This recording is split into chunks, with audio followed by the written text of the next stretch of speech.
Buenas noches, Álvaro. En esta ocasión te vamos a hacer unas preguntas acerca de terapia dialéctica conductual grupal. Sí, en primer lugar, ¿qué es la terapia dialéctica conductual? A ver, terapia dialéctica conductual, más conocida por las siglas en inglés, DBT, es un tratamiento creado inicialmente para poder abordar a pacientes con consultantes suicidas, que era una población que en los años 80, que es cuando se gesta y empieza la creación de DBT, pues que eran pacientes que muchas veces no respondían a los tratamientos habituales que se les daba. Bueno, en ese momento lo que más había eran psicoanálisis y terapia cognitivo-conductual. DBT, la creadora, bueno, DBT es la psicóloga Marsha Linehan. Ella crea esta terapia reuniendo aquellos elementos que podían funcionar para ayudar a las personas que eran suicidas. Dicho de otra manera, es un tratamiento creado inicialmente para saber qué funcionaba para ayudar a esta población que era de pacientes suicidas.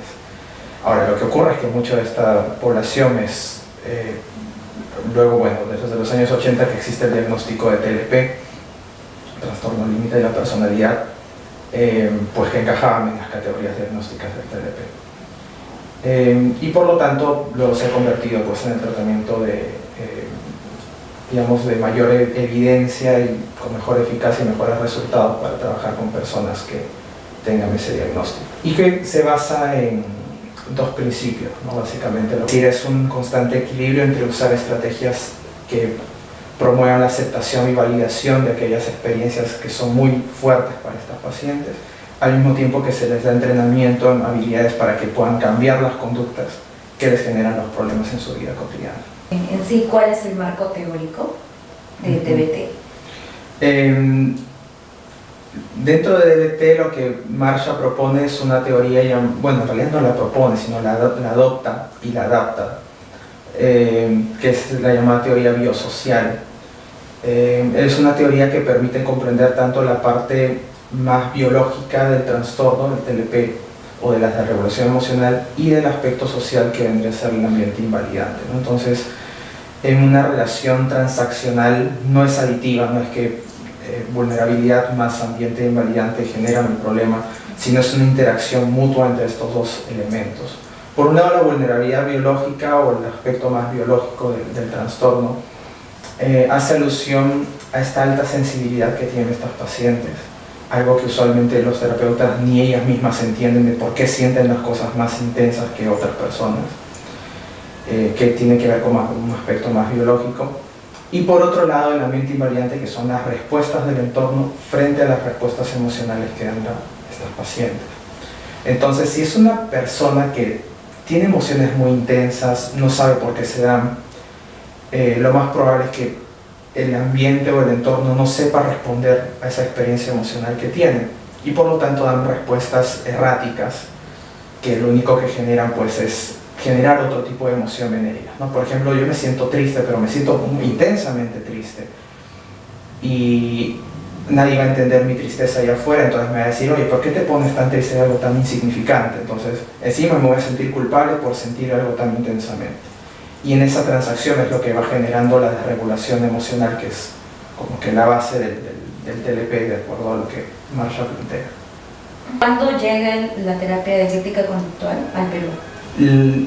Llega aproximadamente en el año 2011, aprox, cuando, bueno, la directora del centro donde laboro y de quien formo parte del equipo, que es Vida Mujer, la directora, que es Nelly Canción, ella tenía ya una relación estrecha con Pablo Gagliese, que es psiquiatra argentino pionero en DBT en Latinoamérica.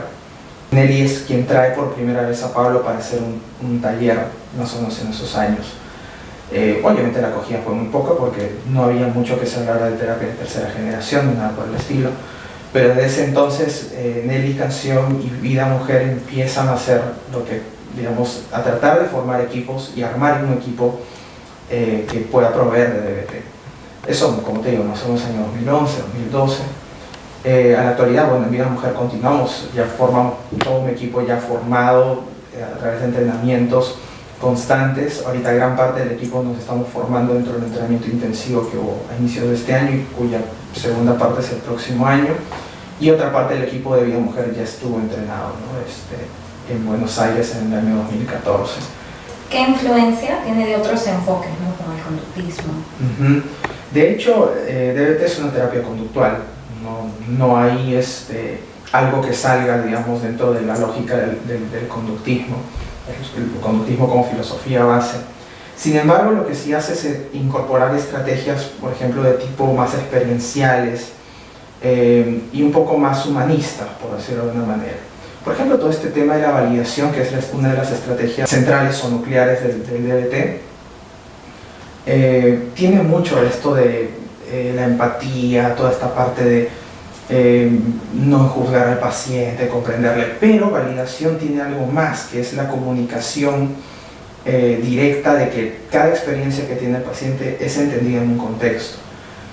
Suena muy bonito y de hecho cuando uno hace una validación suena muy humanista, suena muy, cuando uno estudia Rogers, etc., suena muy de eso. Sin embargo, cuando uno lee la definición de validación, es entender que cada conducta es aprendida en un determinado contexto y que si una paciente o una persona realiza una conducta tiene un sentido, o sea, tiene realmente una explicación dentro de un análisis funcional, lo cual es conductismo. Entonces, es como traducir ciertos términos al lenguaje más del conductismo.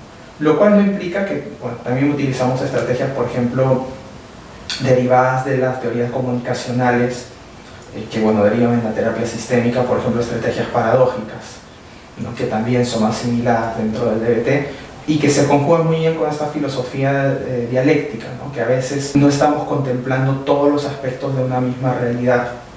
Y usualmente lo que le pasa a estas pacientes es como que solamente ven un lado de aquello que ellas realmente desean y no ven, por ejemplo, las demandas que pueden estar generando los demás, y en eso se generan los conflictos. Entonces, algunas estrategias más dialécticas tienen que ver un poquito con este tema de paradojas, ¿no? Que se dan en las terapias sistémicas o estratégicas, ¿no? ¿Y la influencia del mindfulness? El mindfulness es, bueno, de hecho Marsha es la primera que introduce el mindfulness en un programa terapéutico, antes incluso que Kabat-Zinn. Mindfulness es la vertiente Zen, digamos, dentro de la terapia dialéctica. Marsha de hecho es maestra Zen, ¿no? Entonces ella contempló que todas estas prácticas meditativas de conciencia plena y todo esto traía algunos efectos y beneficios precisamente porque promovían esta parte de la aceptación. Por eso, hacerlo como un sentido de, por ejemplo, con observar emociones, observar conductas, observar eventos privados como pensamientos y poder discernir entre la experiencia que estoy teniendo y la acción que tomo posteriormente, ¿no? Que eso, digamos, se trabaja dentro del plano de DBT. Pero sí, bueno, obviamente tiene toda la tradición Zen, ¿no? Sin embargo, no es una terapia Zen ni tampoco una terapia espiritual, sino que la base sigue siendo el conductismo. ¿Cuáles son las limitaciones de la terapia dialéctica conductual? Hay varias, para mí al menos. Requiere de mucho, o sea, bastante esfuerzo de hecho. Es un año de duración la primera fase del tratamiento. Muchos pacientes pues no hacen eso o no pueden estar mucho tiempo dentro del tratamiento por cuestiones a veces económicas, qué sé yo. Otras limitaciones fuera de eso, más un poquito de la terapia en sí misma, que tiene que ser realizada en equipos. Ese es un punto muy fuerte en realidad de DBT, pero también se convierte en una limitación porque acá en Perú la gente no piensa en equipos. Y yo diría, qué bueno que la terapia demuestra que solamente funciona así, trabajándola en equipos. Yo diría, otros dirían lamentablemente, pero es porque necesitamos también cambiar la forma como nosotros vemos los problemas de salud mental. Los problemas de trastorno personal límite, personas suicidas, con adicciones, etc., necesitan bastante apoyo. Entonces, eso también requiere que los terapeutas estén bien capacitados y que los terapeutas entre sí se puedan alimentar para poder dar un mejor tratamiento, que esa es un poco la función del equipo. Y que los terapeutas también tengamos un espacio para poder hablar de nuestras cosas, ¿no? Porque en la terapia eso siempre va a ocurrir. El terapeuta que niegue, que uno se queda un poquito también movido, más aún son pacientes con tantos vaivenes. Sería absurdo, sería mentir decir a alguien que no me afecta en absoluto. ¿Qué otro tipo de pacientes se vuelve efectivo la terapia dialéctica conductual? Lo primero, como TLP, pacientes con adicciones, más que adicciones, con problemas en el uso de sustancias, ¿no? Problemas adictivos, separando un poco la patología propiamente del adicto, porque son diferentes en psicopatología, a pacientes que consumen por un tema más de regulación emocional, o sea, dificultades en la regulación emocional. Funciona bien para bulimia, para trastorno por atracón. Para adolescentes hay buenos formatos también que han demostrado muy bien su eficacia. También para algunos trastornos de ánimo severos, como por ejemplo depresión en adultos mayores, ha demostrado ha tenido buenos resultados. Y allí yo diría, yo me detendría ahí, porque si bien no hay evidencia, por ejemplo, para tema de bipolaridad, para otros trastornos de conducta alimentaria, para depresión, digamos, moderada, ¿no? O para otros trastornos de la personalidad, yo creo que hace falta más investigación que nos pueda dar respaldo. ¿Cuánto dura la terapia de dialéctica conductual de grupo?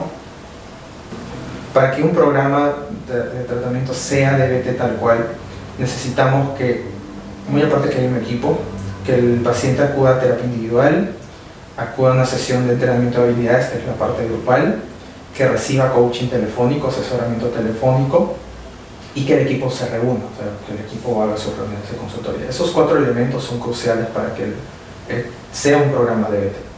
Y la terapia el entrenamiento de habilidades se da de manera sí o sí que tiene que darse en la fase 1 de tratamiento, que dura 1 año, donde los pacientes tienen que pasar 2 veces bueno, el programa grupal dura 6 meses, y tienen que pasar 2 veces, digamos, por las mismas sesiones de grupo, ¿no? O sea, la duración de 1 año completo. ¿Y una sesión de grupo cuánto tiempo dura? Dura 2 horas a 2 horas y media.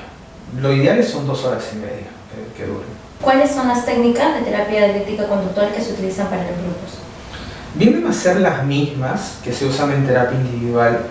Lo único que varía es un poco el sentido ¿no? Mientras en la terapia individual las pacientes van a hablar de sus cosas, de sus problemas, y hay una forma de organizarles las sesiones individuales.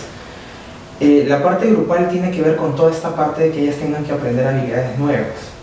Entonces, para que ellas aprendan habilidades nuevas, uno tiene que dirigir un entrenamiento en habilidades, precisamente, ¿no? Que tiene 3 fases, ¿no? Precisamente el poderle brindar la habilidad, que la puedan practicar y la puedan generalizar. Es un poco lo que es. Pero para llevarles eso, obviamente no es como, mira, esta es la habilidad, tienes que aprenderla, sino en la sesión de grupo ir permitiendo que a través de la enseñanza de la habilidad también ir validando los aportes que van dando los pacientes, cómo van interactuando, cómo van resolviendo sus propios conflictos. Y de hecho la misma sesión grupal invita también a practicar algunas habilidades. Entonces todo lo que ocurre dentro del contexto grupal es también una oportunidad para practicar habilidades, por ejemplo, de mindfulness. A veces la misma tolerancia al malestar. Muchas veces nos ha ocurrido a nosotros en grupo que a veces estamos tocando un tema y alguna de ellas ha venido un poco cargada y se da cuenta que necesita algo diferente. Para eso la parte grupal también tiene que ser codirigida, es decir, está el líder y está un co-líder. Porque si surge una situación de ese tipo, el co-líder es el responsable de llevarse a la paciente y darle lo que pueda requerir. Pero si hubiera solo una persona, pues que las demás chicas se quedan en el aire y no seguimos el entrenamiento. En este caso, para poder hacer terapia grupal, ¿es necesario que previamente la paciente haya llevado terapia individual? Sí. ¿O se puede realizar ambos al mismo tiempo? Va en simultáneo, es decir, por ejemplo, en una semana la paciente va individual a grupal. Lo que sí es importante es que antes de que ingrese al grupo, los pacientes tengan que tener bien claro qué hacen en grupo. Porque la paciente tiene que tener cierto compromiso con el tratamiento. De hecho, eso es lo que se ve en una fase de pretratamiento. Para uno saber si la paciente es candidata al programa completo de DBT, entonces uno tiene que decirle, mira, vas a tener que comprenderte a esto. Tener algunas sesiones, se sugiere que no más de 4 sesiones individuales para saber si es que la paciente realmente puede entrar dentro de un programa. Bien, Álvaro, muchas gracias. Te agradecemos. Esto es todo por la entrevista. Gracias. No, gracias a ti.